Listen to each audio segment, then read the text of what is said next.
Alors, pour le premier exemple qui posait problème avec le 0, si on trace la courbe représentative de la fonction inverse ici en vert, donc ça revient à voir ce qui se passe au niveau des images. Donc le x étant compris entre 0 et 2, donc 0 c'est strictement compris et 2 c'est au sens large, donc le x se balade là-dedans. Et puis nous, ce qui nous intéresse, c'est où va se trouver 1 sur x. 1 sur x, c'est donc en utilisant la courbe. Et donc, on prend les points correspondant aux abscisses qu'on vient de citer.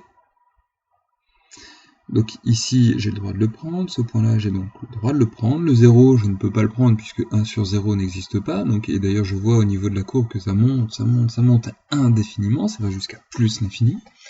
Donc quelque chose qui n'existe pas. Et donc pour voir les valeurs, eh bien, il suffit de transférer sur les ordonnées. Donc ici, c'est l'inverse de 2, donc 1,5, c'est-à-dire 0,5, c'est la valeur la plus basse, et puis ça ne s'arrête jamais. Voilà pourquoi, une fois qu'on a un 0 à un endroit, on n'obtient plus rien de l'autre côté. Alors peut-être que là, c'est pas terrible en termes d'écriture, j'aurais peut-être dû l'écrire autrement.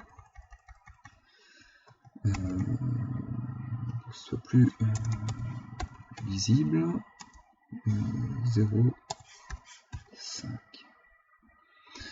Donc en mettant du même côté, donc 0 ça disparaît, x devient 1 sur x, et 2 devient l'inverse de 2, donc 0,5.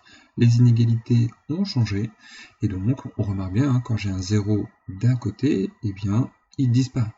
Au même titre que si je n'avais rien à un endroit, il y a un 0 qui apparaîtrait. En fait, c'est plus simple avec la fonction inverse, étant donné qu'elle est toujours décroissante, donc le sens de l'inégalité va toujours changer, mais en compensation, il y a un petit truc qui pose problème. Quand j'ai un 0, ça disparaît, et quand j'ai rien, il y a un truc qui apparaît. On verra ça juste après avec les exemples.